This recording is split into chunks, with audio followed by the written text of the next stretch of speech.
I'd like to welcome everyone here today to join us with Sister Donna Ciangio. And our facilitator today is Father Joe Healy. So, Father Joe, let's turn it over to you. Morning from the East Coast, where it's 10 a.m. And whether you're in the West Coast of the United States or Pakistan or Indonesia or Kenya or the Netherlands or whatever, we are part of the World Church, and we're delighted for this webinar this morning. We're going to have an opening prayer, but done in a slightly different way. Today is the feast of St. Joseph the Worker, May 1st. And for many countries of the world, it is a secular holiday, Labor Day, Workers' Day. And I know this has been true for 100 years around the world. We celebrate May 1st to honor the workers. And the Catholic Church instituted the feast of St. Joseph the Worker for May 1st. If you remember, his other feast is March 19th. But today we honor him as a worker, as a carpenter. His son, Jesus, was a carpenter, and we value and honor work. The prayer that I'd like to use is in conjunction with our beloved Pope Francis. May he rest in peace. If you recall one of his talks, he loved St. Joseph, and he celebrated both 19th of March and May 1st. And he said on his night table, in the room where he slept at St. Martha's hostel in Rome, he had a carving of St. Joseph, but it was a carving of St. Joseph lying down on his side. And he said before he goes to sleep in the evening, he gives to St. Joseph all his needs and concerns and questions and problems. And he says, St. Joseph, while I'm sleeping, you take care of those. And then he said, when I wake up the next morning, I'm going to have all my problems solved because of St. Joseph. So with that image in mind, St. Joseph, the Worker, is accompanying us today in our webinar. And I'd like to begin in a synodal way with 1 minute of silence when we ask the Holy Spirit to guide us in this webinar, in the synodal process, in the conclave that's starting next week in Rome, that we may be open to the Holy Spirit. So listen now for a minute to the Holy Spirit speaking to us.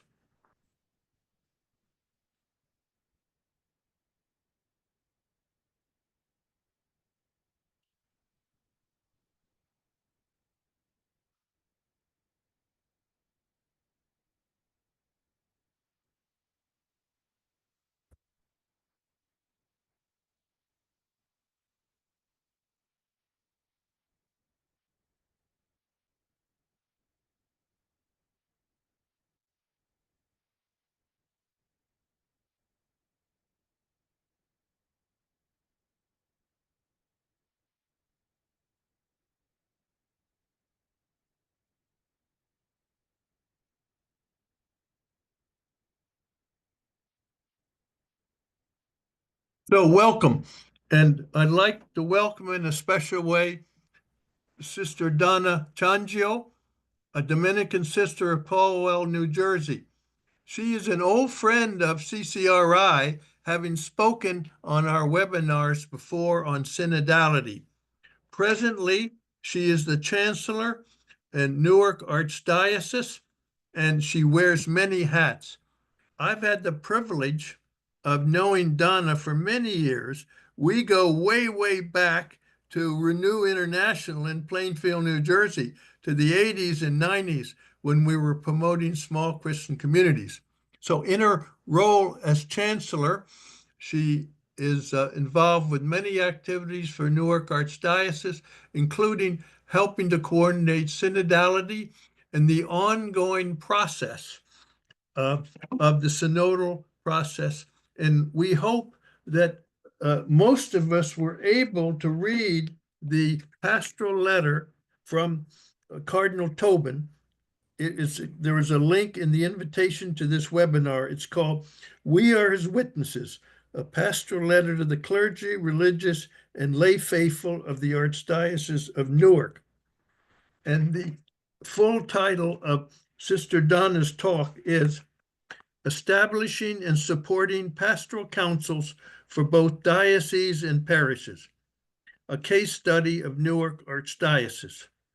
We want to make this hour and a half very interactive. Donna is going to show us slides and other visuals in her talk for about 45 minutes. If you have a question, please put it in the chat room. Also, you could raise your yellow hand by clicking at the bottom of the webinar page of Zoom, or you can just raise your hand here. If there's a question you have in the middle of her talk, feel free to present it in the chat room, and Sister Donna will integrate her answer as she's continuing with her talk. So very warm welcome to Sister Donna Ciangio. Welcome. Thank you, Joe, very much. And Joe and I do go back a long way, which is, I figure he's a mentor of mine, actually, in many, many ways. At least we have good conversations and, you know, good kind of instructions with each other. So it's great. So maybe just give me a little idea of why you came on this webinar today. Maybe some questions that you have about councils.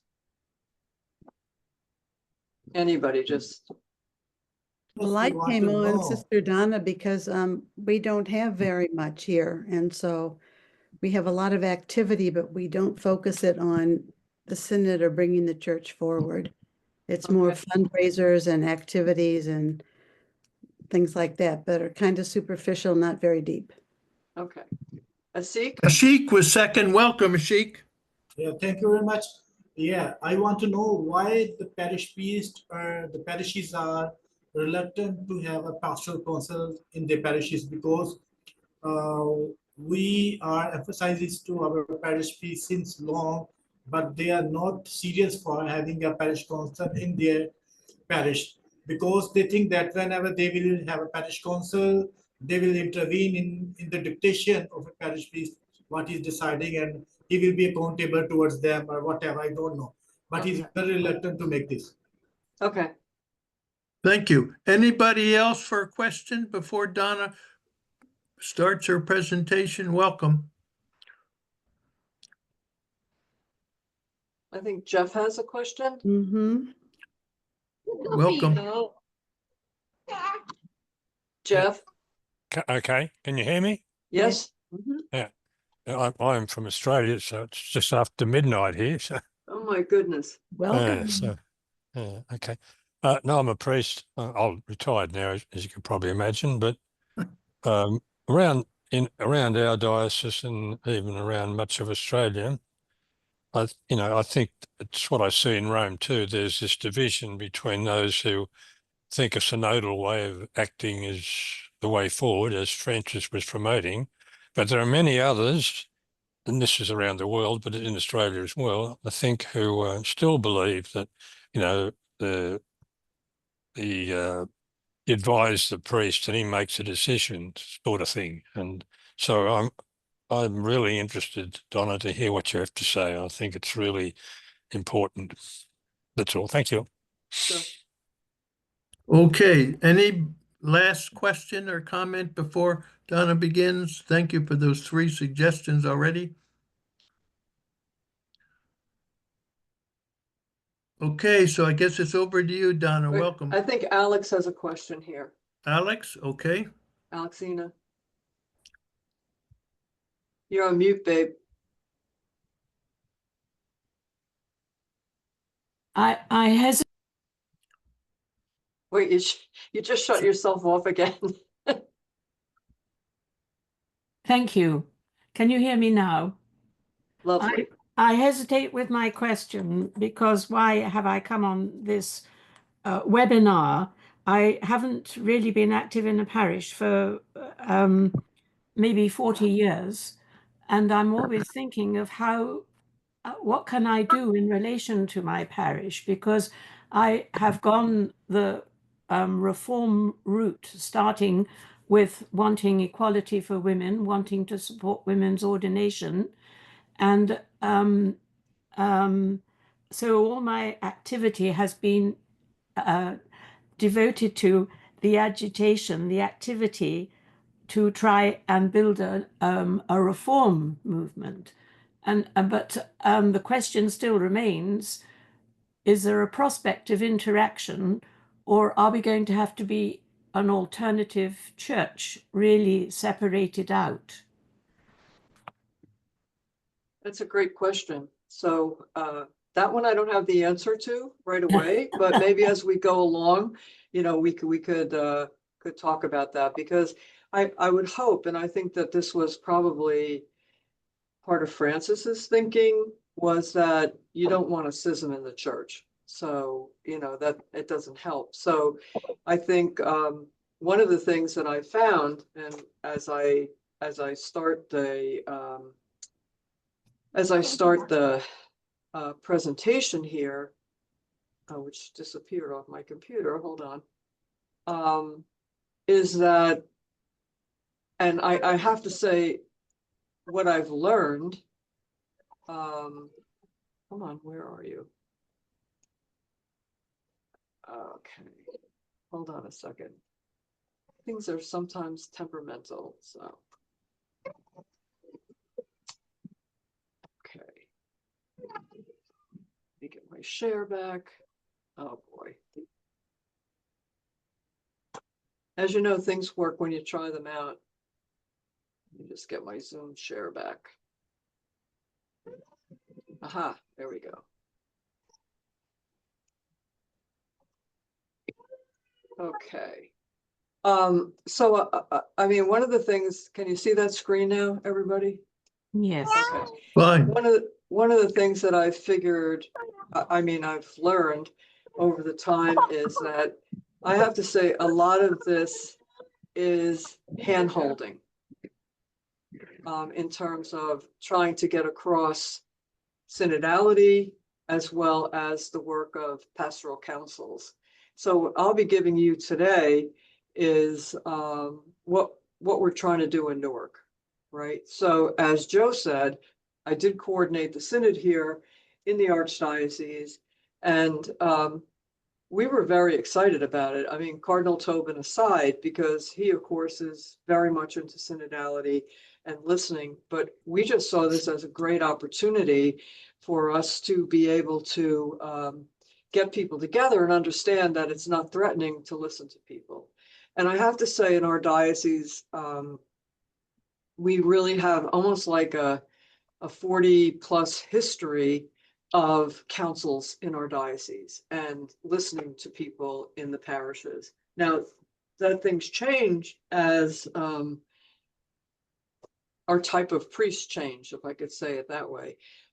Some are very willing to do that, and others are not, but not, a few of them.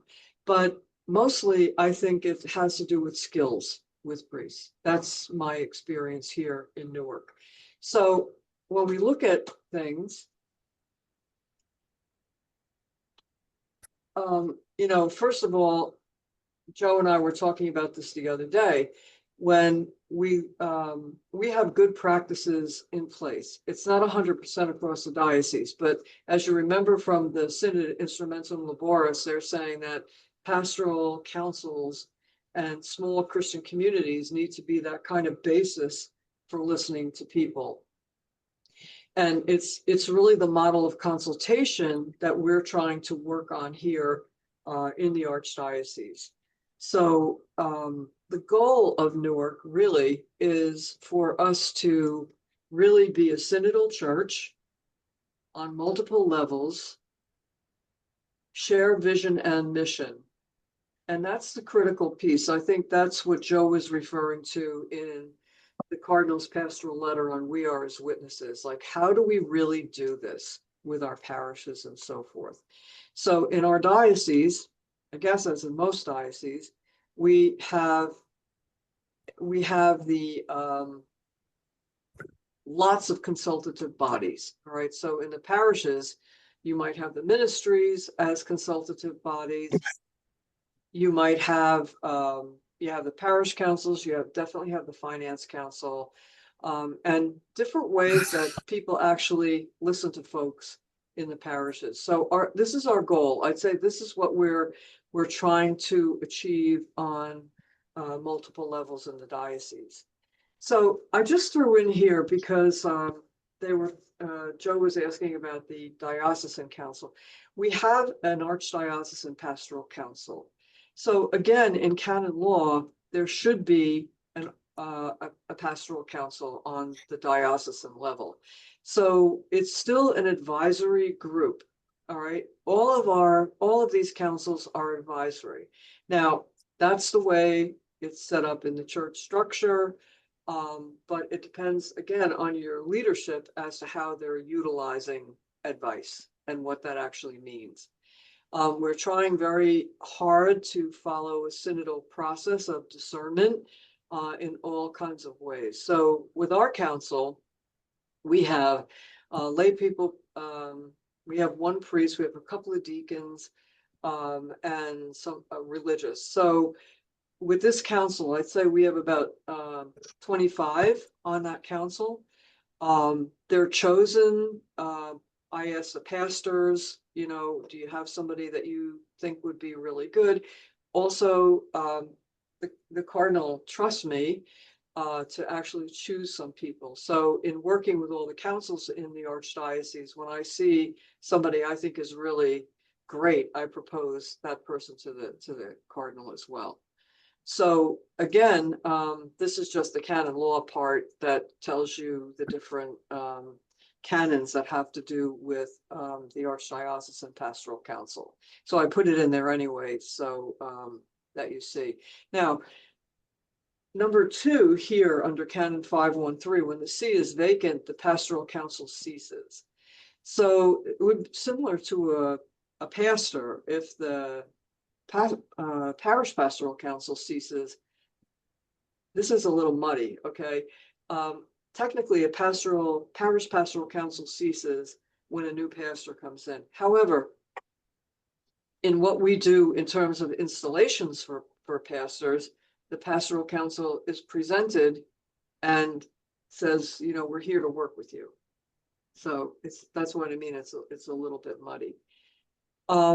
So in our, when we look at our Archdiocesan Pastoral Council, we're actually asking this council to talk about how things are perceived in the diocese. So for example, the Cardinal's pastoral letter on We Are His Witnesses, we had a conversation, a big long conversation about it.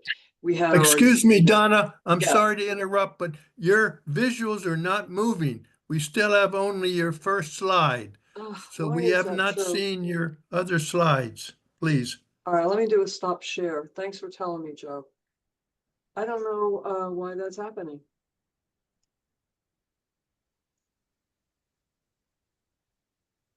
That's too bad. I had some nice pictures there. Okay, now we see the slides on the left-hand side. Okay, so let me go back. So this is the main one that I wanted to show you. This is that I was talking about is the goal of our diocese in terms of synodality, right? And that we look at many different ways of being able to achieve the synodal process and the discernment process by meeting with all kinds of people in the diocese. So what I'm talking about again now is with the Archdiocesan Pastoral Council, that we try to, first of all, there's a learning curve. I found that when we did the synod in the Archdiocese, that most of our people were very provincial. They could not speak about the world church, the global church, whatever you want to call it. They had no clue. They couldn't even really articulate about the Archdiocese very well. So they were very parochially focused. So when we bring together a pastoral council, I actually have to do some training about them so that they understand the workings of a diocese in order to best be able to comment or give the Archbishop any kind of feedback. So when we presented, he presented the We Are As Witnesses pastoral letter, I gave them strict orders. They were laughing at me, but I gave them strict orders. I said, listen, you better read this, and I want you to write down your questions as you go through, and really, ask him what's not clear to you and what does it mean, which they did. So we had about a 3-hour discussion also with the auxiliary bishop who's in charge of the process, and it was just really great. So by the time they left there, they had a good sense of where we are going in developing a process in the diocese. And I have to say that most of their questions, and they were very good questions, was, are you talking about closing our parishes? So that was a big concern with that particular document. All right, so again, I just put in some general format of our Archdiocesan Pastoral Council. We make sure we're a diocese that serves 4 counties in this part of New Jersey. So we have people from each county, different cultural groups, ages, and generations. I've got a couple of young adults on there who are Gen X and Gen Z on that as well. And that's really important. As I said, we do orientation and ongoing training. That's part of their thing. And then they can bring that home to their parish councils. In the research, I give them an assignment to research. So I'm working right now on our June meeting. And one of the things that is going to be part of their assignment is to call different parishes in their deaneries and say, what are people saying about We Are As Witnesses right now? All right, so that they actually make phone calls, they visit other parishes and parish councils, and they bring that back and feed that back to the Cardinal. So, and the Cardinal is really good with them. He will say every meeting, you're my favorite council that I meet with. And I think it's because they really ask you questions. They don't hold back. They share their input and so forth. So he really likes to hear from them. And he has many times taken what they've said and included that in whatever it is that, he needs to talk to the deans about, talk to the presbyteral council about, etc. We do have archdiocesan guidelines on the parish pastoral, on the diocesan pastoral council, but it's still a little bit in process. So it will be on our website at some point. Now, any questions on the diocesan pastoral council? Do you all have them?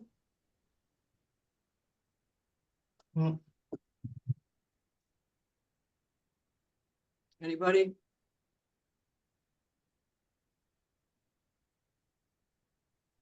I think we have one, but it's not well known, and most of us have no idea what they do. Okay. Yeah, in the St. Cloud Diocese, we have a pastoral council, and it's very representative of the whole diocese, especially since the time of Bishop Neary, who's been just about a little over 2 years, our new bishop. It's very well thought out, and it's moving forward. Excellent. I would say that we had a hiatus about a diocesan pastoral council here as well, because depending on the leadership at the time, whether or not they will have a council or utilize a council or see the value of a council. So it would be something like you're talking about, Malcolm. Donna, is there any time limit for the bishop to set one up? We've got a new bishop. He's a good man, but I think he's starting to, get a council going now. But 2 years on, is there any, should they is the suggestion that should happen straight away when the new man comes in? Well, I think it depends on where he's from and if he can really kind of get the lay of the land. But by 2 years, I think he should be able to set something up. So he might ask somebody in the diocese as well. Like for me, I came a year after the Cardinal came. but the cardinal knew me because the priest all told him, you ought to get Donna. I think that's what they did. So he knows that all the stuff that I've done, both outside of the diocese and inside the diocese, I think he figured I probably could organize something. So he asked me to organize it. So from there, again, because it's my diocese, knowing people in my diocese, I was able to set something up pretty quickly. Now at that, the first go around, which is, we're on the second go around now, and COVID was in the middle of it. So I had a council for 4 years, and then we weren't able to institute terms at that time, but now I have terms in place and so forth. So I guess that's the way to do it. Like, get a couple of priests together, get a couple of lay folks together, sit down and talk about who do you think would be helpful, look across the whole diocese, and just start with a group of people.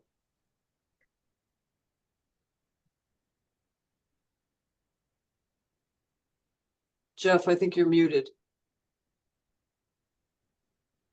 Yeah, I think the problem for a lot is that the last few lines of that current slide, the council has a consultative vote only and is governed by the requirements of the diocesan bishop. I think there's a big struggle between the words as written there and what I think Pope Francis was trying to promote, genuine synodality. Correct. So my understanding too is that some of the words in canon law will be changed, for example, to include parish pastoral councils as something that's should be in a parish, must be in a parish. So it may change some of this language as well. It's still going to be a consultative vote. That's the way we are right now, unless something totally changes. But that doesn't mean you don't have synodality in that process. Because again, with my cardinal, he's very good at listening. Let's discern this process. Let's think about it. We do this in a prayerful way. What do you think I should do? And so he takes that advice.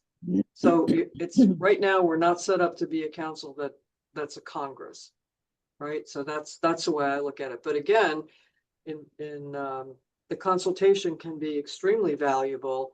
And I know, like, he takes that to the Council of Deans and the Council of Priests. So that's where we are right now.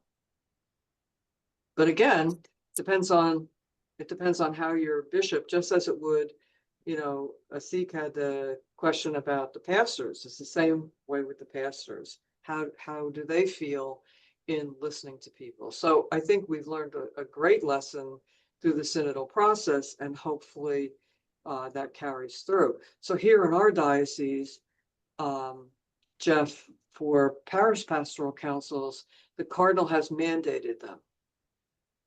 So there was a decree last March 2024, which said that you know, all parishes in the Archdiocese have to have a pastoral council. He gave them till June to get it set up, right? June of this year. Now he kind of moved it a little bit to July. So myself and my colleague have been training parish councils, and I think out of the 212 parishes, we're probably up to maybe almost 170 parishes that we've had come to training. Now, at the same time, with that, and we have, you know, what we're trying to do with them, and I'll show you as we go along, is help them be synodal, okay? The sermon process, that's the next phase we're doing with them. But it's also that they are no longer the group that plans the parish picnic, or that they plan something else, but they are a visioning group. So in other words, and we keep drilling this into their heads, they haven't gotten it quite yet. Some parishes are great, you know, they don't even need the training. But the idea is, where is your parish going to be in 3 to 5 years? And next phase that we're working on is, we have to go step by step. It's unbelievable, but because people are not used to this, they've never done this before. So trying to teach them how to do a pastoral plan. So that's where we are with that. So as we look at this, you know, this is our first slide when I'm training people. It's visioning for the mission. So I talk with them or ask them, what does it mean to vision? What does that mean? Right? And what is a mission? What is your parish's mission? They can't answer that question. All right. So this is, like I said, now this is a diocese that's had parish councils forever, although we had one administration that told them to disband parish councils. So now we have to start over again in some ways, but trying to help them understand that it's a big picture council rather than planning something in particular. So again, with the synodality. So I would say that I have ears to the ground. We're trying to help them understand as well, and many parishes are doing this. One parish just sent me a proposal yesterday about how they're going to be doing a listening session. They want to do something with their young adults. They're going to start there.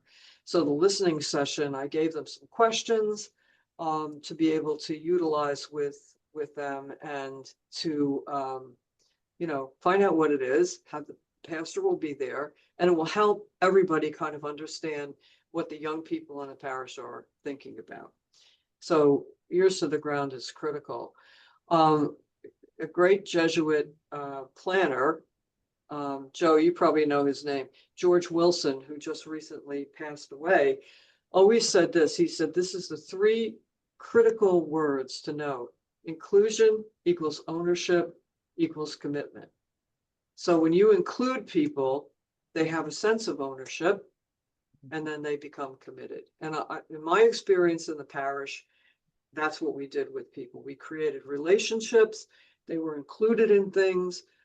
They were included in giving us some feedback, giving us some advice, whatever it was. They had a sense that this is their parish, because we say that all the time. But then, the commitment comes later. I mean, the last parish I was in, the way we did a baptism program, the way we did RCIA and adult faith formation, people never left the parish unless they were moved. So we had a lot of young people, young families. So again, like we try to explain with the work with the parishes on understanding the mission of Christ. What's the mission of Christ? Especially today, we have a very complicated government going on. We have all kinds of stuff happening to really to know what Christ said. What's the Catholic social teaching? So trying to help them figure out, where are you? Are you in a mission mode? Are you in a maintenance mode? Now, most of our parishes will say they're in a maintenance mode. Some of the parishes will admit they're pre-maintenance. They don't even know what they're doing. So they don't have that vision, that sense of mission. So we're talking with them and trying to get them used to the words pastoral plan, right? And that is just what's on here. How are we communicating the environment, and how are we providing the environment to encounter Christ for people? So again, that's the basis of any pastoral plan that we're working with them on. All right, so now this is the practical stuff. This is what we present with our parishes. So who's the membership? The pastor, all right. You can have a staff member if he wants to. Some purists say no staff on a parish council, but that's up to the group. But I think a staff member is important there. You can have somewhere between 9 and 15 parishioners. And also one member is going to be a member from the finance council and vice versa. And the finance council is critical because the key thing is, why do you have a finance council? So they'll talk about that, but I'll say the main thing is, what's the ministry in the parish? What's the critical ministry in the parish, and how do you have the resources for that? So they understand that very well. When they're choosing members in the pastoral council, parish pastoral council, so we just use a discernment process. And one wise pastor taught me how to do this. So what we did was when we were ready to put on new people on a council or even start a council, maybe you had a group of people who were like the advisory group to setting up a council. We've done that. We just start writing, who do you think would be good on the council and why? All right, so what are the gifts that they would bring?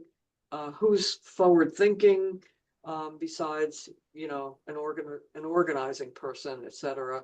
You know, so we use these types of questions to kind of get people thinking about that. And this seems to work really well. And then we usually say the pastor will invite the new members, just as the cardinal invites the new members who are suggested, discerned to the Archdiocesan Pastoral Council. All right, again, that's our structure.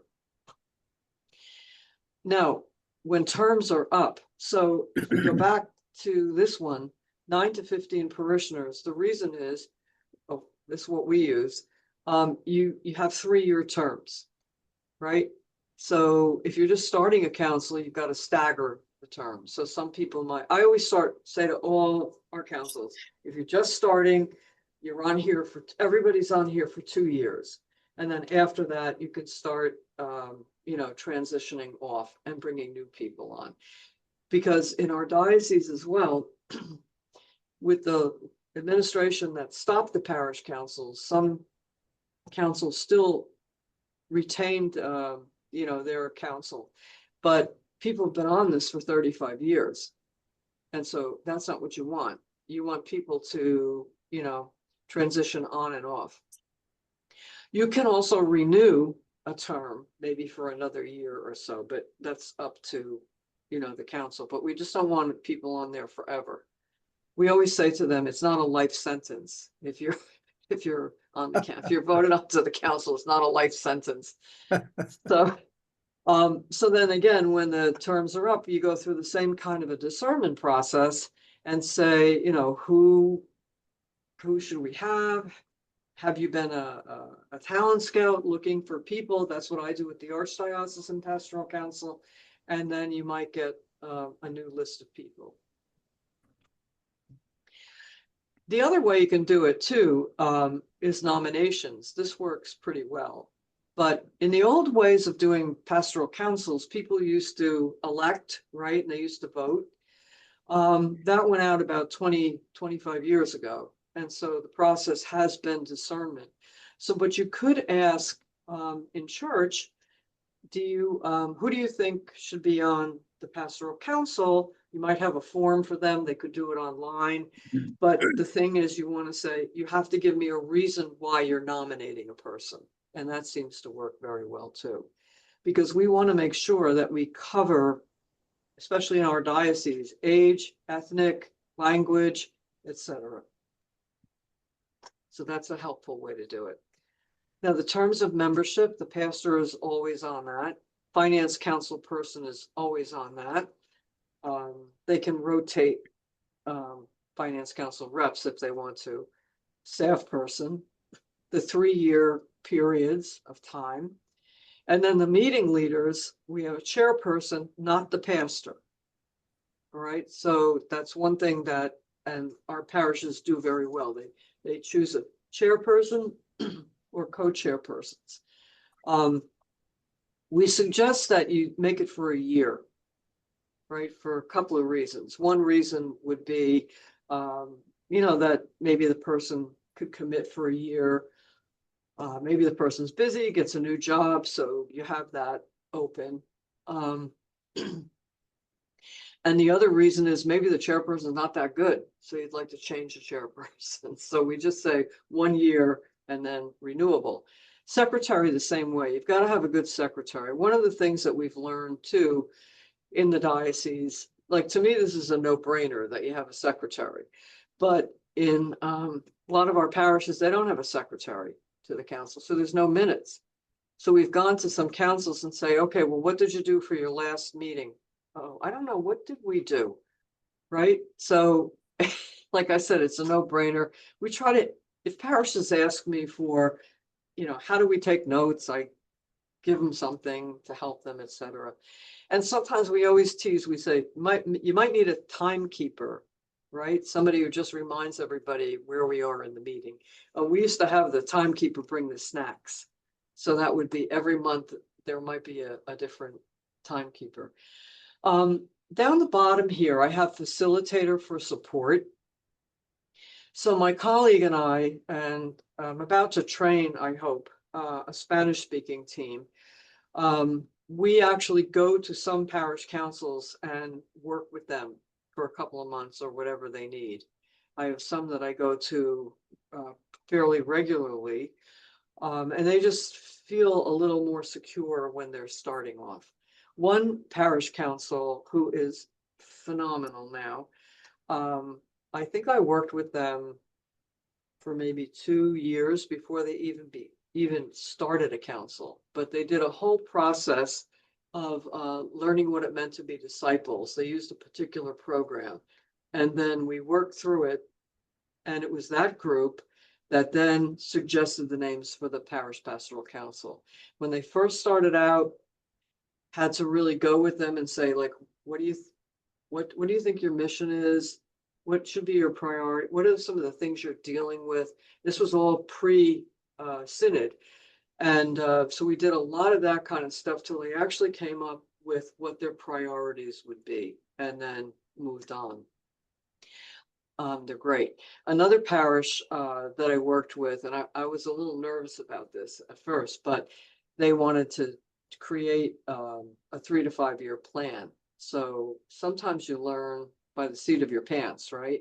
So we did a survey in that parish. We got 300 responses, 300 pages of responses. There were some things that could be taken care of immediately, some would be long-term. I divided them up into 4 areas of word, worship, community, and service, and then started to take everything that they had said and listed it under those 4 areas. And then we had a parish assembly. From the assembly, they came up with their priorities, what they should work on, what they should put to the side, things they shouldn't bother with right now, and created a pastoral plan. So it's, I don't know, that's what I'm trying to get to with most of these parishes. So the meetings, we suggest that they have a monthly meeting. Some of our parishes were meeting once or twice a year, 3 times a year. You can't get anything done. You can't do planning if you're meeting like that. We suggest to them too that they might take like a couple of Saturdays that are longer meetings. So they might meet from 9 to 12, especially if we're working on a pastoral plan.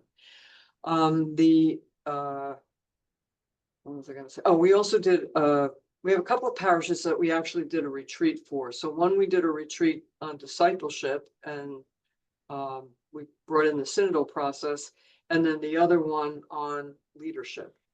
You know, so it's like a spiritual retreat on these things with practical suggestions.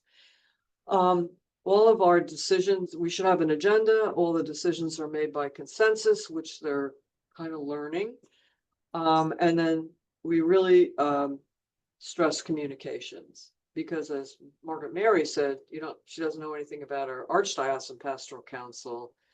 And I have to do more on that with the Archdiocesan level. But the parish people, when we got our synod reports back, a lot of the parishes said, is the Parish Pastoral Council a secret? Like, how come we don't know who's on it? It was very blunt in their thing. So we're trying to get them to do some things, not to post their minutes, but actually just to give an idea of what they're doing with the council.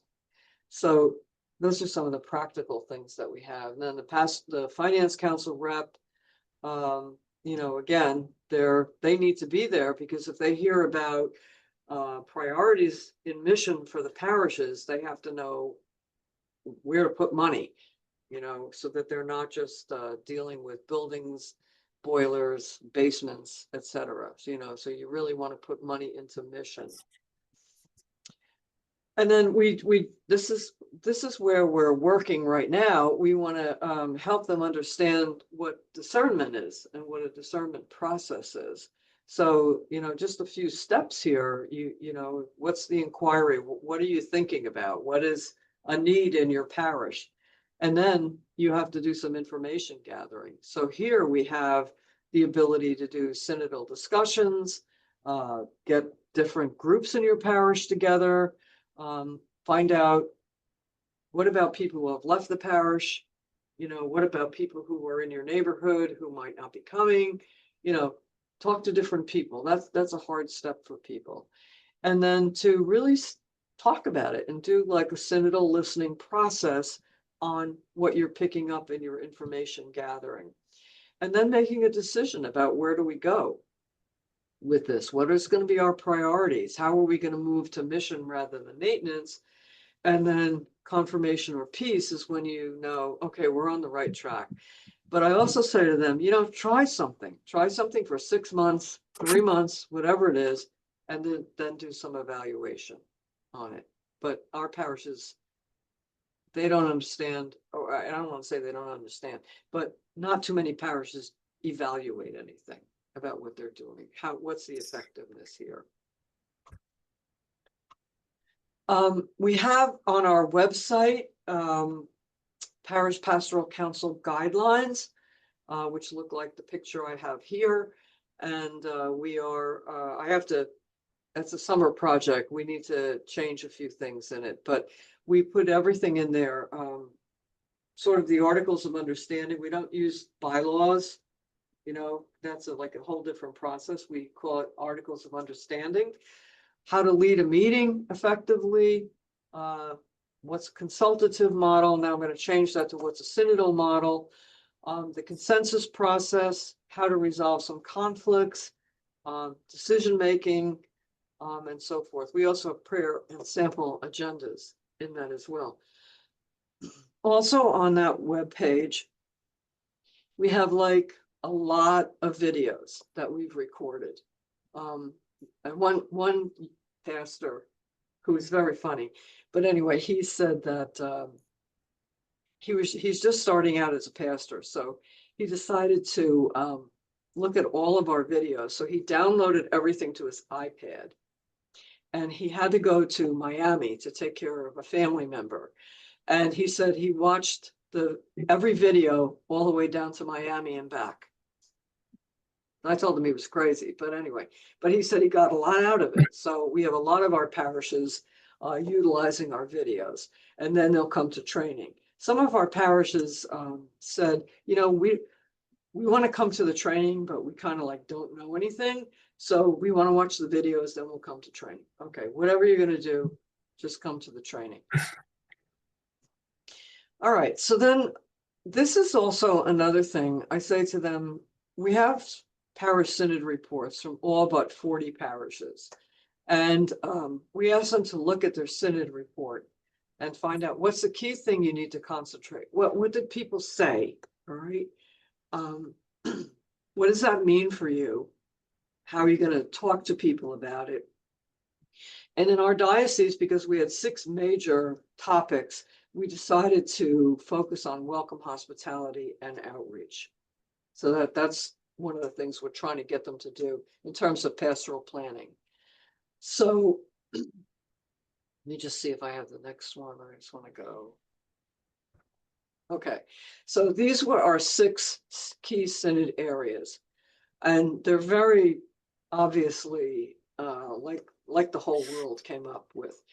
So parish community was a big thing. So we termed it welcome hospitality and outreach rather than just evangelization. They didn't like the word evangelization. Youth and young adults were key. It was basically tied with faith formation, and our people all said adult faith formation, which I thought was interesting. Then participation of the laity in church leadership was very big, especially the role of women. Governance, because you were all asking a governance question, was big. And mostly, again, it was about women's roles. And it's funny because our diocese doesn't even realize how many women are in critical roles, both in parishes and in the diocesan structure here. So that's a learning curve for them. And then communication. So those were our major ones. So rather than trying to concentrate on everything, we started off with welcome hospitality and outreach. So I'll just go back here because we say to them, look, if McDonald's is going to put a restaurant in your neighborhood, what do they do to find out if it's a viable place to put a restaurant? So we ask them, who are you seeking to serve? So these are questions that, you know, I think are great questions. They kind of throw them a little bit. What do they want and need? So for example, out my window here, I can see a huge building going up in the city of Newark. It's going to have something like 1,000 apartments in it. So the local church there is the Pro Cathedral, our old cathedral. So we're working with them to say, okay, well, what are you going to do about that when people start moving in? How are you going to make your presence known? You're 2 blocks down the road. How are you going to do this? So who are these people? You know, what do you think these people want or need? How are you going to find that out? And then from there, you make your priorities and goals. But the major reason, okay, to even do this is how can we help them encounter Christ? But it's not your first question. It's your umbrella question. Your first question is who's there, etc.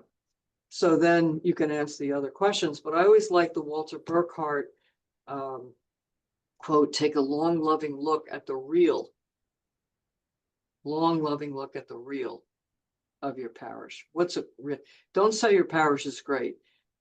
Tell me what the reality is. What's great about it? What are the things that need to be changed a little bit? All right, so we made a planning guide, which is also on our webpage, okay? It's under the Parish Pastoral Councils, and it's under our synodal web pages. So this is a 16-page planning booklet for people, English and Spanish, and it really kind of walks them through the 8 bullet points that we had in our synod report under welcome, hospitality, and outreach. And it gives them personal reflection as well as discussion points. And then it also sets up for them kind of charts about, as a result of this part of our conversation, what is it that we see as a priority? Who do you think will do it? What's the timeline, etc. At the end, after they go through all 8, there's another chart in the back that says, okay, now choose 3 or 4 priorities that you're going to work on over the next 18 months or 2 years. So again, we're trying to do a step-by-step. How do you do a planning process with people? So the parishes that are using it they love it. They say, this is the best thing. Why didn't anybody ever show us this before? So again, it's a very simple, but you can download it off of our web pages. Donna, excuse me, that's the question in the chat. So the Synod on Synodality Planning Guide can be downloaded from the website and then printed out on your own computer? Correct. Good. Okay, that's the answer to Ashik's question. Thank you. Okay, so with a Sikh, I don't have it in the Pakistani languages or some of the other languages. I just have English and Spanish. But you feel free to do it. I mean, if you can, get it overseas, fine, that's fine. All right. So this is an example, like with one parish is trying to get them to do a listening session, just to say to them, here's some of the things that you need to do. So that was just a little thing I threw in. So this is a parish survey that I learned a long time ago from people who were doing parish councils in the early days, but it really works. It really works for our parishes because it's something that if you're a parish pastoral council here, you want to do a job. All right. So what's your job? Parish picnic? Is it picking out the tiles, for the floor? No, we want you to listen to people. So we say, do a simple survey. You can do it online. You could do it on paper. You could do it at mass, whatever. You can do it in group session. So Very simple. List 3 things that you like about our parish. List 3 things that you would like to see happen at our parish. So we don't ask, what do you want to improve? We don't ask negative questions. And then I always ask a third question. Is there a particular ministry or area of parish life you would like to be involved in? Or you might ask, what talents and gifts do you bring the community? So from the parish, I talked about where I was just learning how to do a pastoral plan. This is where we got 300 pages of information. So like I said, our parishes that are doing it, they're going great guns. We have a parish over in Bayonne here that has been, you know, it's been okay, but it's not going anywhere. It wasn't going anywhere. It was in maintenance mode. And this has really helped them to start figuring out where they're going. So again, you can do it online, you could do it on paper, you could do it just by bringing groups together. So it's an initial kind of a way to do a listening process that gets people used to it without, you know, the whole synodal conversation in the spirit. It's still conversation in the spirit. You wrap it in prayer, whatever, but sometimes it's a little simpler. Anyway, it appeals to our parishes. So then, you know, again, the pastoral planning part is, you know, this is where we're trying to get them to. Where are we now? What's your mission? What do you think your mission is now? Where do we want to be? So this is the whole we are as witnesses thing. Where do you want to be? What's your vision for this particular parish? And then how do we get there? Right? How do we get there together is the key thing the Cardinal always says. How do we get there together? Walking together from the synodal process. One of the things that I use with them, and I have to update this a little because I just got some more statistics, but talking about the fact that in the United States, it might be similar in other countries, we basically right now have 8 different generations. In our parishes, we've got 8 different generations. Okay, I've got 7 here. So you have your oldest group of people who are the builders here in the United States, sometimes called the World War II generation. You have the silent generation that comes after them that follow a lot of the things that the generation before did. You have your baby boomers, which was here in the United States, the largest group that was ever born. And they were born in a relative time of peace between wars till the Vietnam War comes. Then you have Generation X. Now, between the boomers and Generation X, here's where we have people pulling back from church, all right? So your Generation X in the United States basically said, you know, everything that went before us didn't work. So why should we put anything, into generations, into government, into church, into institutions.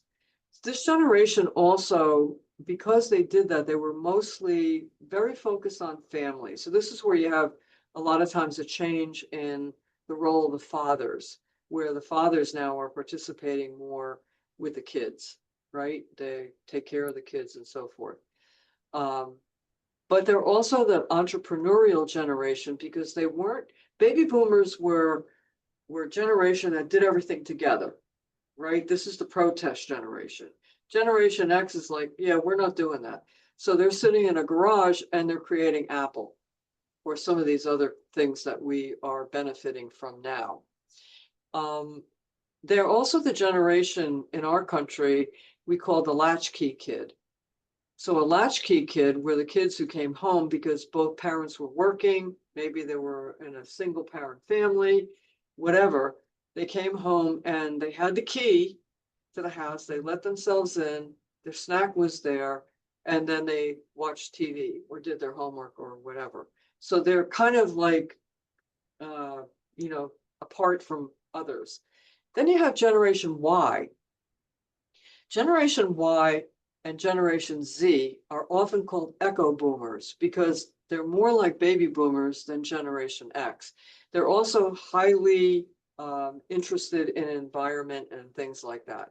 So these two generations are different, all right, very different from each other. And anybody who's a parent will tell you the generations are different. But they're also more active in things. They take an active role. So Millennials Y were the largest generation ever born. Millennial Z became the largest generation ever born. And Generation Alpha is now changing, okay? And I'm not exactly sure of their statistics yet. That's what we're looking up. Now we're on Generation Beta. So that's where you get all those different generations from. So when you look at this, this is what a pastoral council has to grapple with. Besides different ethnic groups, different cultural groups, different language groups in a parish. In our parish, it's estimated that every weekend there's mass in 20 languages, right? So you have a lot of stuff going on. So that's why a council has to really take a good look at who's there and what do they want and need, right? So that's why I always kind of throw this in, because this now, when our parishes see something like this, they go, oh yeah, I never thought of that. So again, we suggest on the councils diversity, obviously, but also we have many councils that have young adults on it, and of any of the Y, Z, and I don't think, well, some have alpha. We have a couple of parishes that have teens on it, or we suggest that they have a teen council as well, and that they meet with the pastoral council. So it's in the Archdiocese of Newark, it's complicated and trying to bring everybody together. But your younger generations prefer, relationship building and personal spirituality. That's where you have the whole idea of adoration being so popular. It's a personal spirituality. So trying to help them understand the relationality of a community is, it's not always the easiest thing with the younger generations. You also have, if you really look at it, in the United States, from Generation X, Y, and Z, basically could almost say we've lost 3 generations in the church. So that's somehow the thing of trying to reclaim that, but in a way that really invites those generations to really give some kind of input. That's why the synodal process is so important here.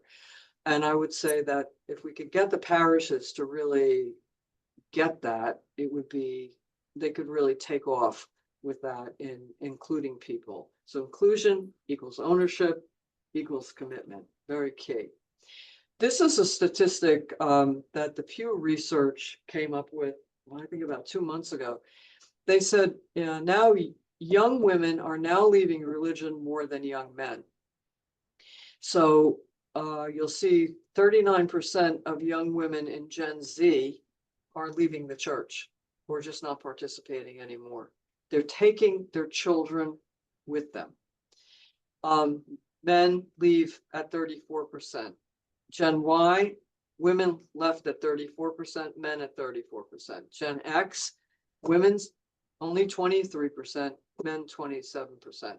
Baby boomers, women only 14%, men 23%. So, and the reasons given, this one is important too. In Alpha, teens at 13 years old are making decisions to leave religion or not. So we have a lot of work to do. Oh, that was a Cara report. Okay, so here's the reasons that women are saying they're leaving. 2/3 say churches do not treat women and men equally. So there you go, Alexina. Young women are more educated and they're more interested in personal success. Religion and family life, we know, are lower priorities. And then I used to teach in a doctoral program at Drew University here, which is a Methodist university.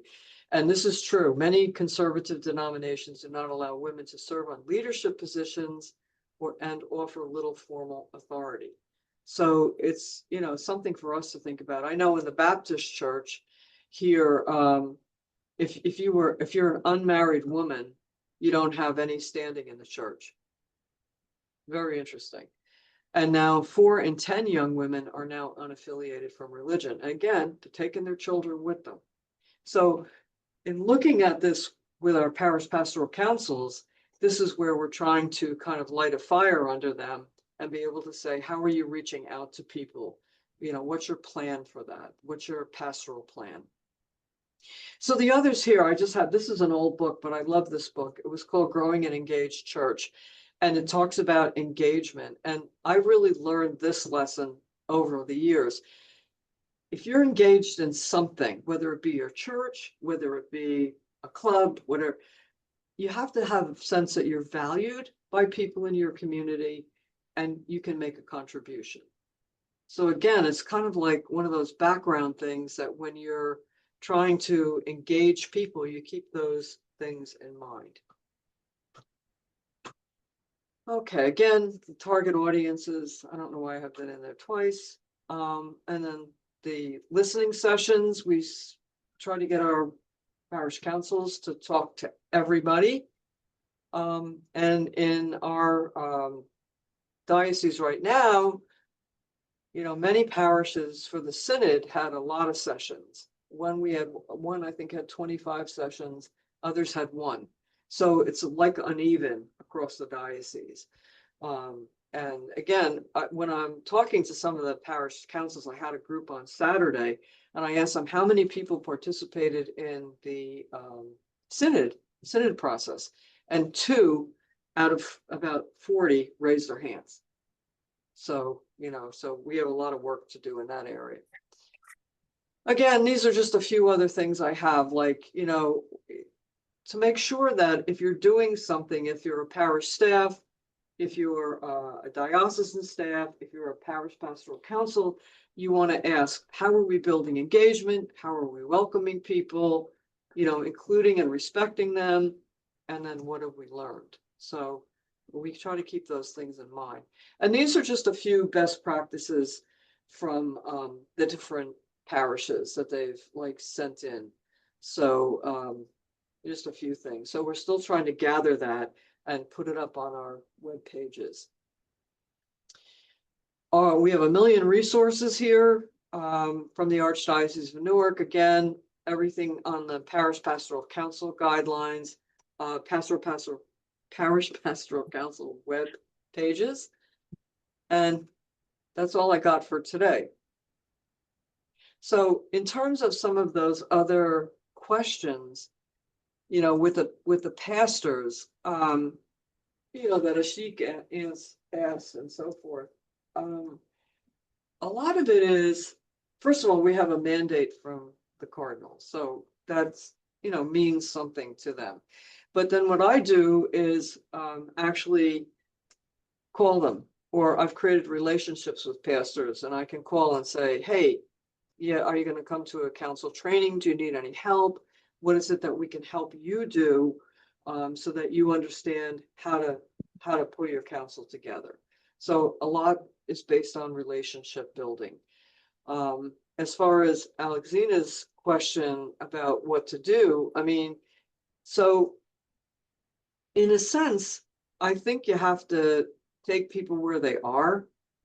So sometimes coming in and saying, oh, here's my agenda, we need women priests or deacons. Every priest in this diocese knows that I think we should have women deacons tomorrow. Every single priest knows that. But I'm not running in there with a banner, and they know it. And they say to me, you should be a deacon or you should be a priest. Okay, well, we can't do that right now. So creating those relationships with them, they know that's not my main thing to do. So it's like, how do you get involved in something that contributes to building up and then formation and education of other people to know about how to do some of these things. So I would say that's what I try to do anyway. Okay, well, thank you. Thank you very much. Let's have a round of applause, please. No for applause. Donna. Round of applause.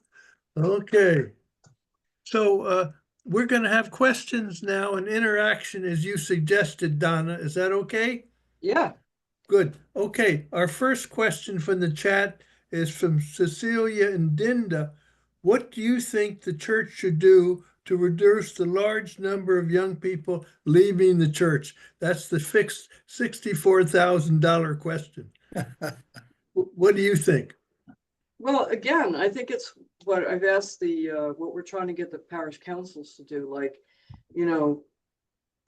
get out there and ask people or invite people. Again, I think we're stuck in a mode of, we're the Catholic Church. This is what they're supposed to be doing. This is what they need to do. We have those rules and regulations in the way we do things, instead of going out to young people. And I'm telling you, I did this in our parishes. I worked in a parish in Jersey City here that the average age was 33 years old, right? So that's going back a few years now. And so we would sit down with them and with the parishioners, and we would say, okay, what do you need? What should we do in the parish? And they brought their friends. They brought people to the parish.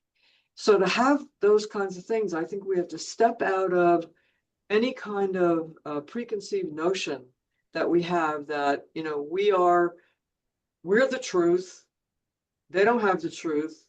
We need to find out, how do they look at those kinds of things? That's the only thing that I can say. Because again, in that parish, now I have people who are in that parish who are now the head of a parish council at the parish that they're in now. Or I have baptism families that have gone on to do something else in the parish, but they brought people together. So it depends on how you make that parish. Is it a welcoming parish? Is it a parish that accepts everybody in the parish?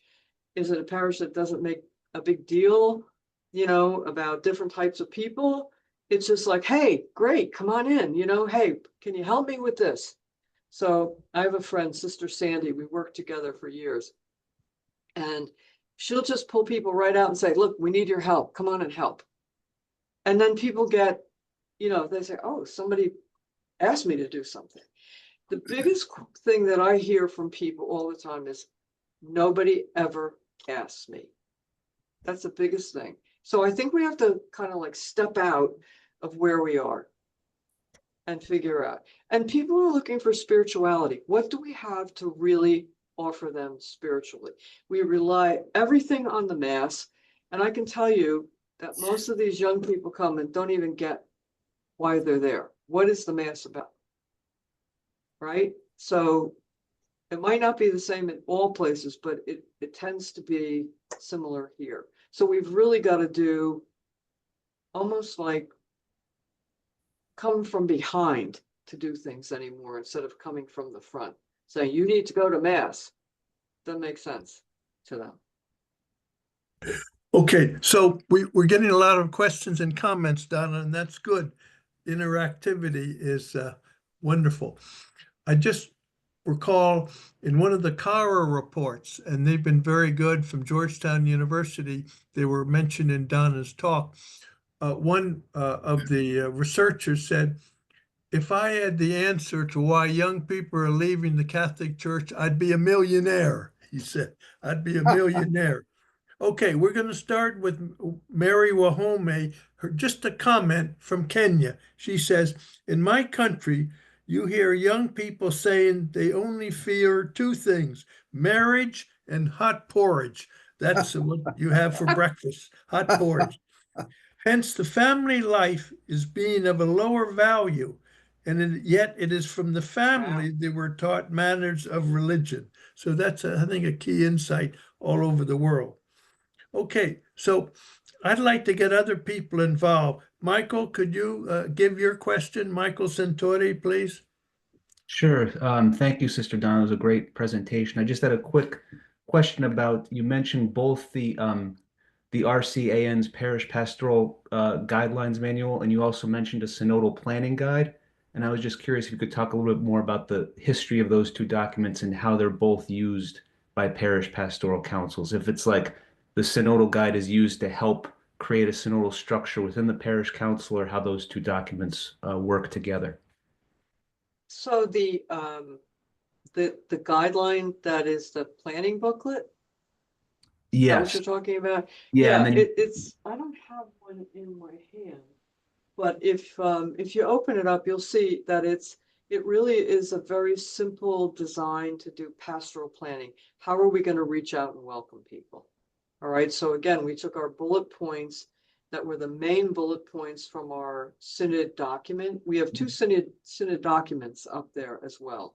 One is the synod report from the first go around, and the other is the synod report from the second go around. In the first go around, everybody said the main concern was, how do we welcome people in our parish? We're an unwelcoming church. All right.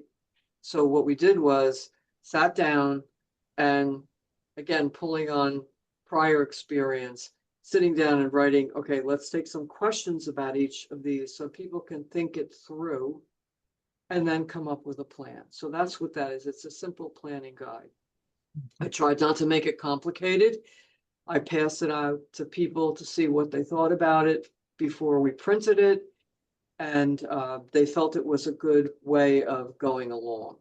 The other one, that is the guidelines for pastoral councils, that just kind of talks about like what I talked about today. All right, so it's a how-to type thing. And then I also have, thank God, I don't, I'm surprised, but a lot of people read that even before or after they come to the training. And they say that is really helpful. It puts it all in one spot for us. But it needs some edits and stuff. I don't know if that helps you, Michael. No, that's what I was. I mean, I guess I could pull up the book and just show you the thing. But if you download it, you'll see it's got a couple of questions, grid lines. What are we going to do about the conversation we just had? Okay, nice. Thank you. I'll look for it on the site. Okay. Move on now to Renee Reed's question, which is also being asked by other people. Do you have a recommendation for those of us in a diocese with a bishop who is anti-synodal? Is there anything we can do? Our bishop is focused on Eucharistic adoration. So I guess you could actually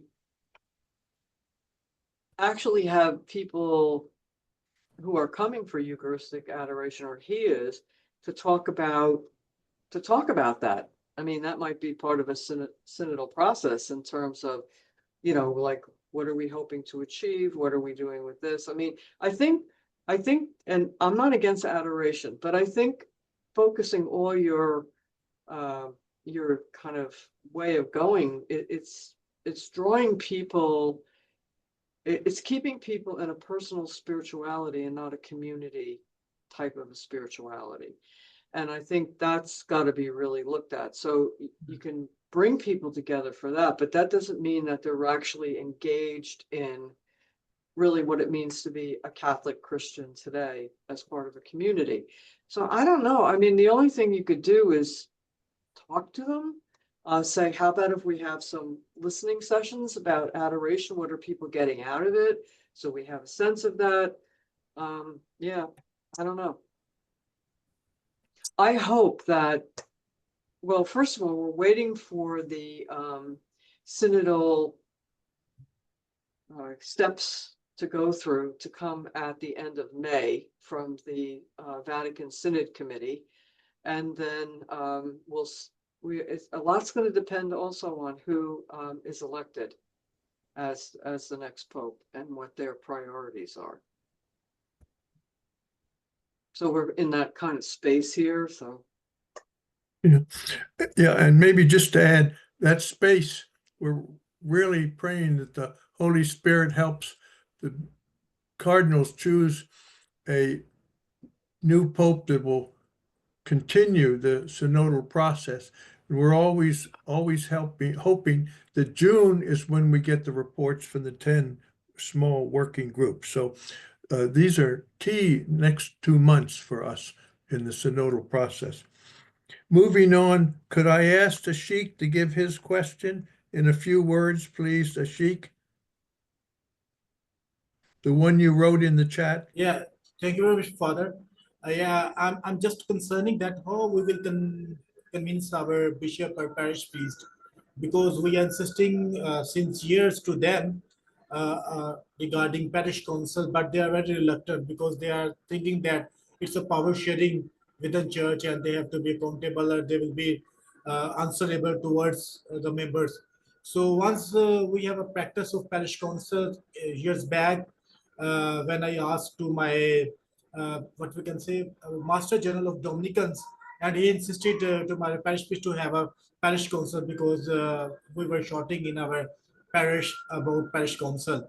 So when they made it, they formed a parish. They just took some teachers from the missionary school. They took some their catechists, and they some took from their staff from Caritas or someone else to make a parish council. And it was dumb parish council, because head was parish priest, uh, uh, finance was towards sisters, and secretary was catechist. So it was very dumb, and we never found that they have a meeting, and they not even announce it that they have a parish council, and if you want to be a part of this parish council. And people like me who were struggling and having a movement for parish councils, they were deducted. They were not considered for member as a member in parish councils. So how we can convince, because that is very year 5 to 6 years back.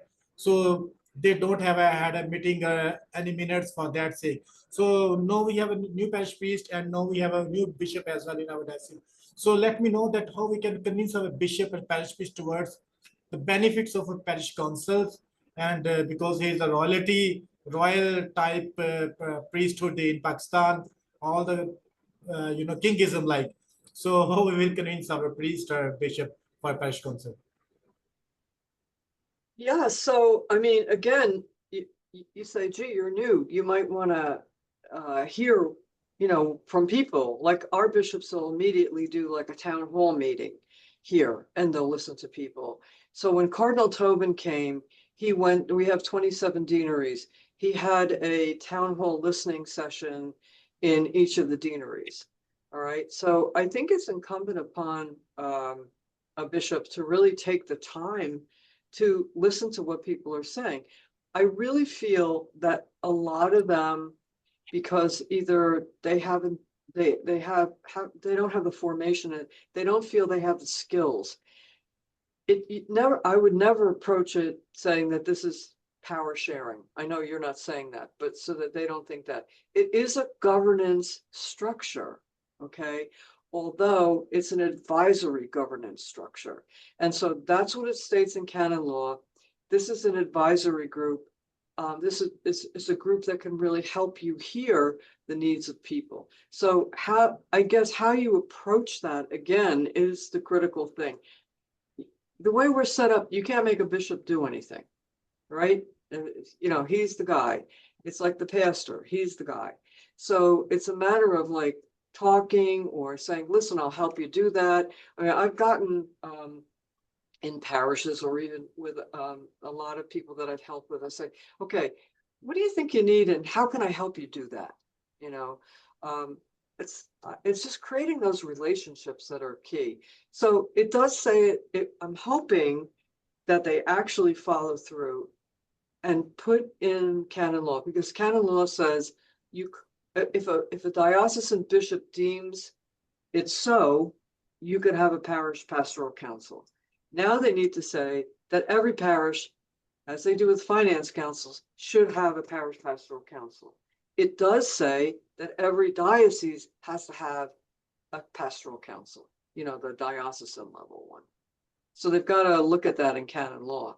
But that's not the first thing you're going to go and hand them the book and say, look, it says it here. Right? So. Donna, I just wanted you to know that for about half an hour, Miriam Whelans was on our call. And Miriam is the woman canon lawyer who's working avidly with the Synod to bring into canon law what needs to be. So I was happy to see her on our call for that's awesome. A bit of time. That's great. Thank you. I've heard it from other canon lawyers as well, that some of the language needs to change around the councils or consultation, but hopefully it will continue to do that. And I think Collins Ongoma from Kenya makes a comment, speaking for a lot of us. He says, I really like the approach of Newark Archdiocese, that if you've begun by analyzing and understanding the realities from within, the starting point is looking at your local reality. So that's just a positive comment. Then Thank you. moving on, Geoff Mulhern says, how would you describe the difference between a consultative process and a synodal process? So I think probably the difference has to do with how you're really doing. I think they're both the same actually in one way, but in the synodal process now, we kind of frame that in a more prayerful process than just listening to people. What do you think about this? So again, that's what we're trying to do with our parishes. That's what we do with our Archdiocese and Pastoral Council. So it's more of a prayerful process. And our people find it really hard to do. I think it frustrates Cardinal Tobin.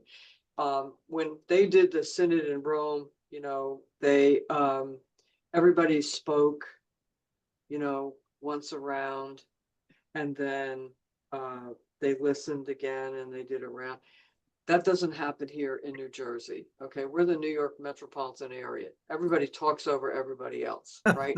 So so facilitator is critical for that. So I think that process is to try to have a facilitator, depending on what you're doing and how serious this is for your consultation, to have a facilitator at your tables, so that a trained facilitator, so that you actually get to the point of what you want to do. But again, it's framed in a prayerful process with some silent periods, etc. in that.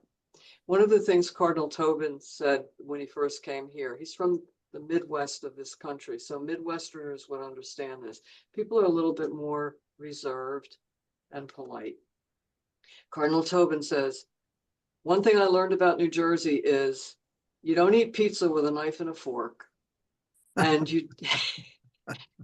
and if you ask people something, they tell you loud.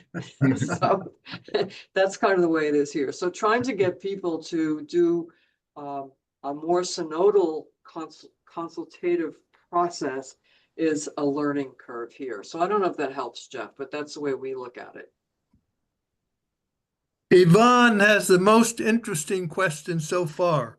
She says, goodness. You are very lucky with your Archbishop. Is there a chance that he will be the next Pope? Go for it, Donna. Go for it. Well, I texted him the other day and I sent him an article, a big article on him, and I wrote back, but you're coming home, right? So I don't know. We don't know that, North Americans, Americans are not always appreciated. Okay, so over there. So, that's the way it is. But who knows? I don't know. So we were laughing yesterday. I was talking to his secretaries and so forth, and we said, if we see a large white presence come out on that balcony, we're all going to hold our breath to see who it is. Because Cardinal Tobin's, he's a football player type. He's very tall and he's got a great build. He's a weightlifter. So we're like afraid to see who's going to come out on that balcony. We don't want him to go to Rome. I'm going to ask Alois Nyakundi to give his own comment, please, about poor communication and collaboration. Welcome, Alois.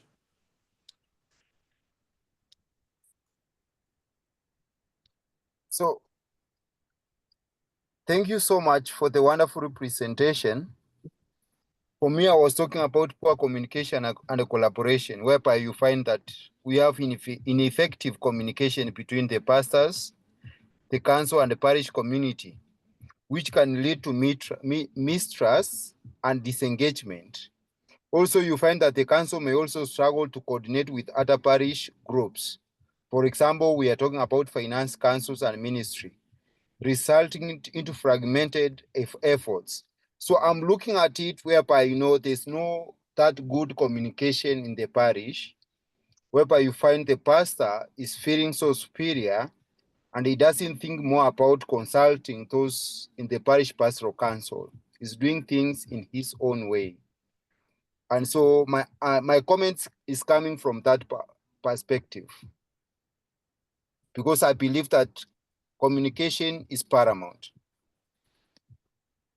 Thank Yeah, you. so I agree with you as well. And again, that was brought up by our people who participated in the synod. And so again, that's one of the things that we're trying to help people do. It's the transparency. We do run into pastors sometimes who, again, I have to say, I think a lot of our pastors are overwhelmed. And so it's one more thing on their plate, instead of seeing it as something that could really help them totally. So therefore they'll say, no, I can't deal with that now, or no, we're not doing that, because of that kind of pressure or stress that they have. But again, I think it's very important. And different cultures are different, and how priesthood sees priesthood in the different cultures as well. But I always find like having a conversation, having a meal kind of helps get the point across without making the pastor feel that he's horrible or whatever, and then he pushes back. I have one parish I'm dealing with right now where they're very angry about a lot of things. So at the parish pastoral council meeting, he's not communicating well. And the people on the parish council were kind of like yelling at him. So I had to stop the meeting and just say, okay, look, what's the issue? How do we deal with this? Father, how are you hearing this? How is this helping you to understand? So again, sometimes a trained facilitator is helpful. He's from a different culture.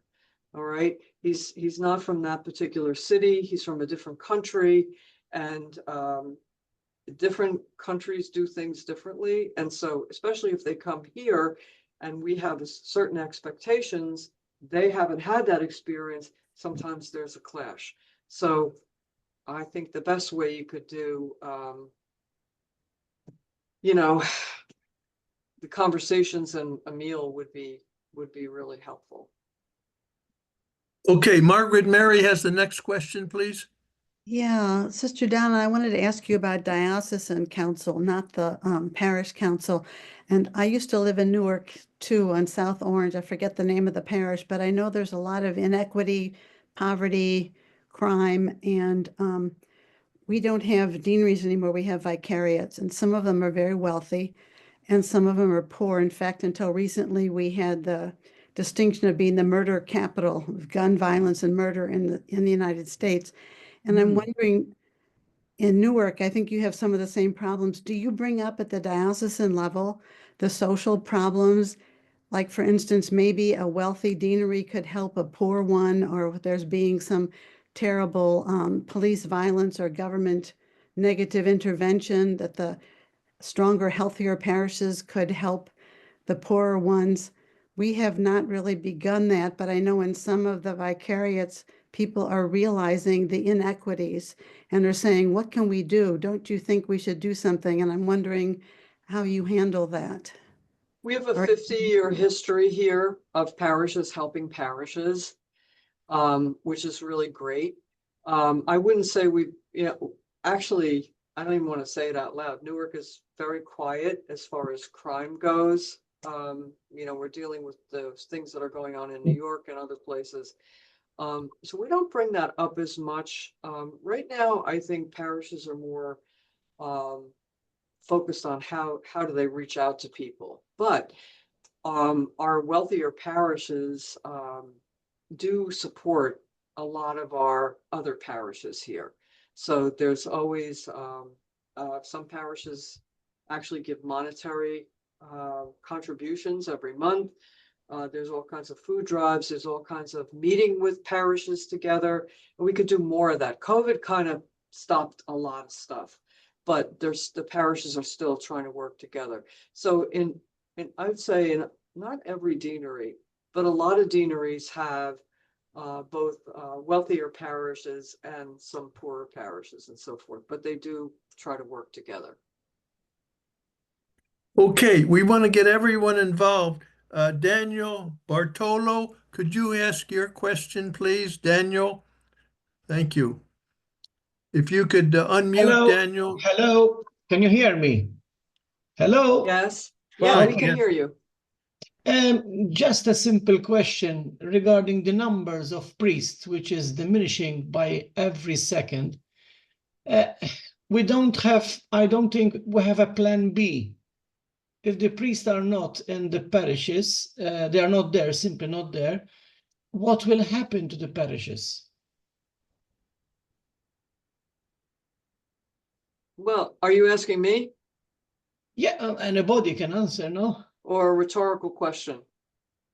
I think one of the things that we had here in the United States for probably the last 30 plus years is that we have had lay people or religious who have been serving in administrative roles. And I know that's true in other countries. For example, I worked a lot in Cameroon, and in Cameroon, we had the catechists who were in charge of the different outstations and so forth.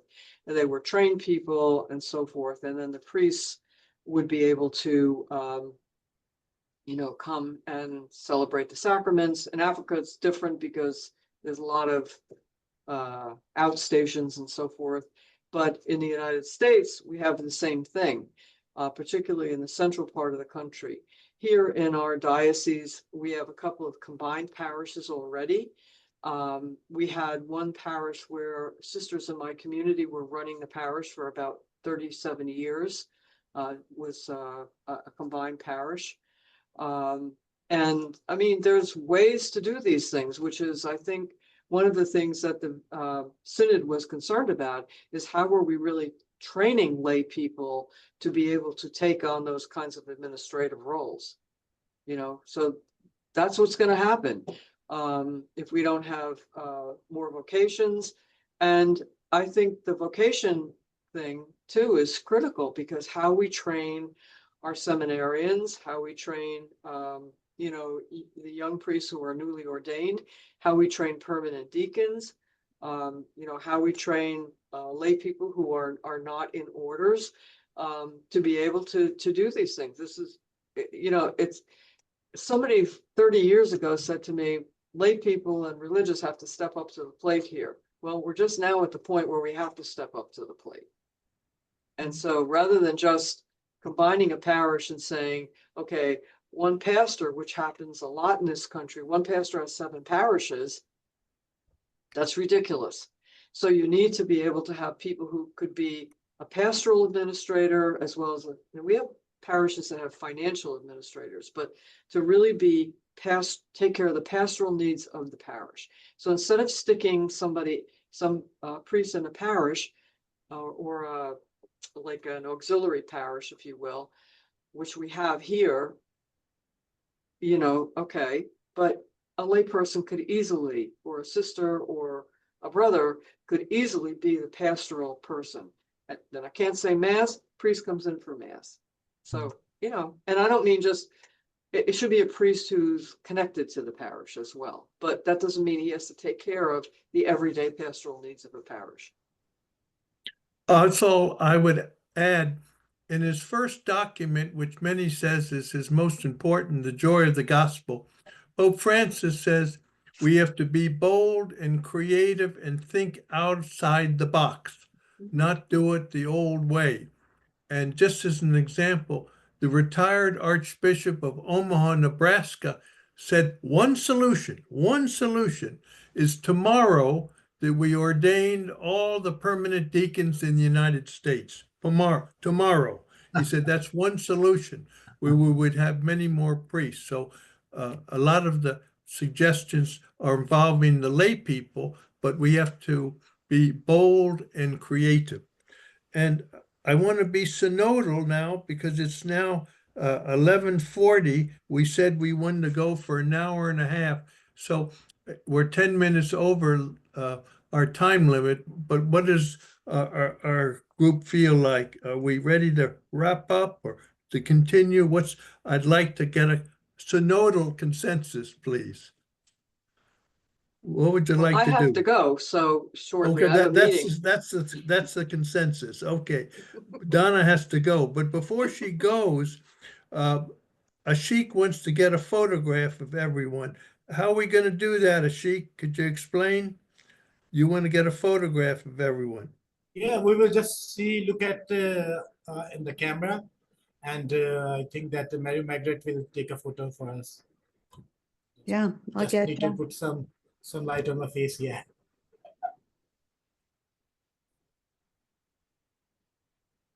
anybody has any last words? Okay, I'd like to give a final prayer that's very short, and then I'll turn you over to Rini to close. And the prayer is very simple. Come, Holy Spirit, come. Mm. Amen.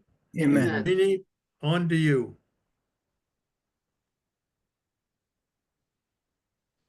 Take photo You're now, muted, please. Rini.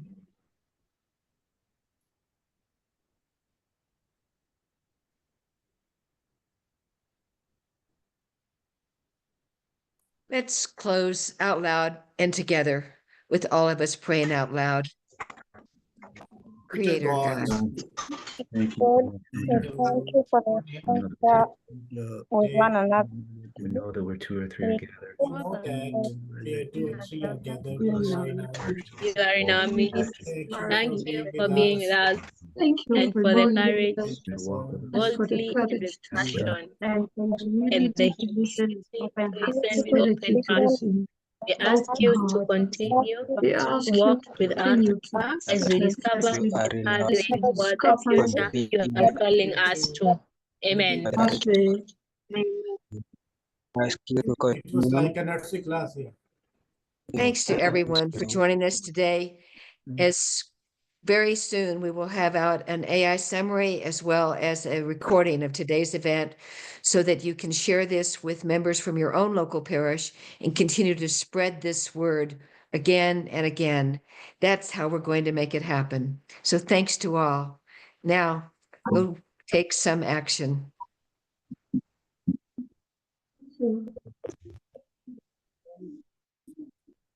Yeah.